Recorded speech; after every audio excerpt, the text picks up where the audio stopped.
honor, and slay!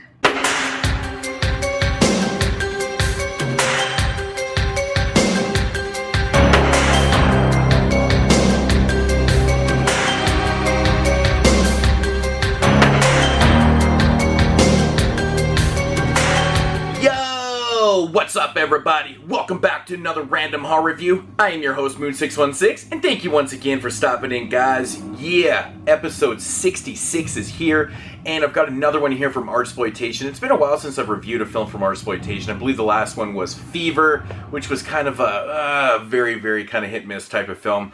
But yeah, so I was super excited to get this one in because it is an Italian film, and as you know, Italian films are my favorite type of films to watch. So, production from 2014 just came out on home media in 2016, and it is called The Perfect Husband. Now, I'm not gonna lie, when I first heard the title was called The Perfect Husband, I was like, man, that is so not original. Because there's like a million films called The Perfect Husband. There really is. If you look it up on IMDb, there's just like tons of them. So The Perfect Husband. But basically what we got here follows a married couple by the names of Viola and Nicola. They've just tragically suffered the loss of a child, so now they're trying to dealing with that and stuff, and the relationship's very rocky. So Nicola gets this idea that he wants to kind of take Viola out to his family cabin out in the woods to kind of reconcile the relationship and kind of put the pieces together back in their life and just start fresh, But of course they get out there and things aren't really going as planned. Both of them seem kind of agitated. They seem kind of paranoid and things like that. And basically what happens is suspicions like arise with certain things in a relationship and stuff, and then it just goes fucking haywire from there. So that is the basic synopsis of the film right there. Now, my thoughts on this one? Well, we'll start with the things I liked about this film. I really enjoy films that take the time, like The Perfect Husband, to build up the characters. Now, the first 35-40 minutes of this film are very slow, but if you kind of think about it, it's pretty well done because they give you a lot of story, they give you a lot of information about these characters, they give you the backstory, they tell you a bit about the husband, a bit about the wife, and the tragic events and things like that, and you start to kind of get into the mindset of these characters and stuff. Like I said, it is slow, but I think it's useful for the viewer for the second half of the film. So I thought that was really good. Another thing, I really enjoyed the music in this film. The music was fantastic. It just kind of fit for the setting, which brings me into the setting. Love the locations. I thought the locations was shot very well. The cabin out in the woods and stuff, and just certain locations that they used felt like they were very rural and in just a small type of area. So that was pretty cool. The editing was awesome in this. The cinematography is fantastic also. So pretty much the specs on this one were very well done. But getting into some things I didn't really care about the film.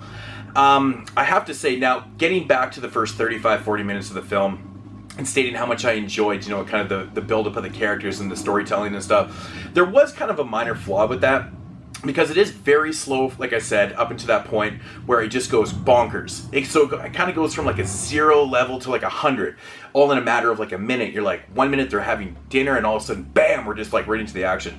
Now, the only problem I have with that is that I wish that there was a little more suspicions, a little more bickering between the characters, not so much with the husband and being like, oh, okay, blah, blah, blah. I don't want to give too much away. But, it seemed like things were kind of going good, and it was just like, bam, it's going super bad. I think it kind of hits a little bit too hard. But it's just a minor nitpick. It's not nothing, to disqualify the film as being a good film or anything, but it was just one thing I did kind of notice. I was like, holy shit, I even said it out loud. I was like, wow, that just kind of turned on a dime. But the major problem with this film right here is basically the third act.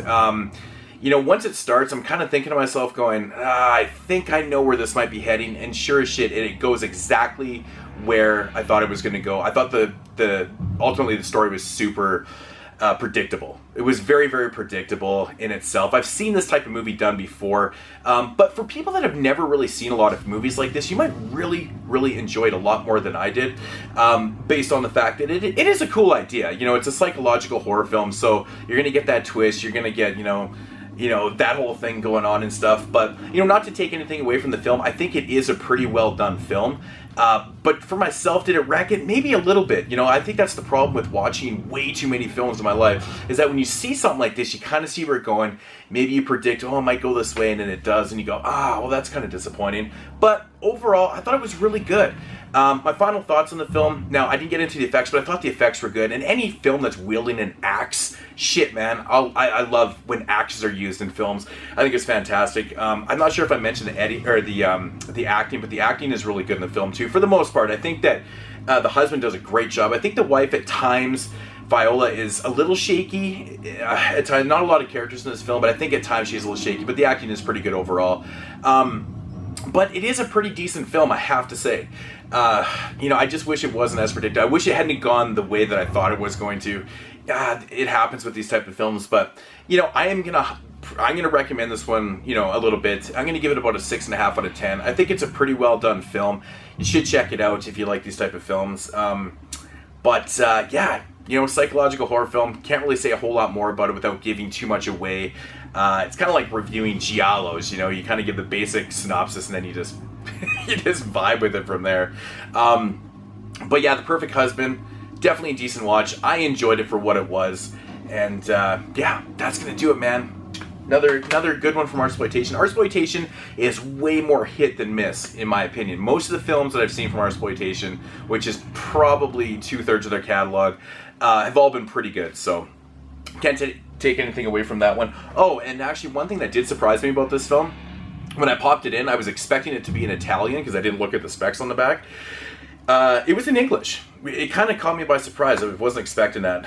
There is a couple bonus features on here too. There is the short film, which I think is like the short film that was kind of like the prelude for The Perfect Husband.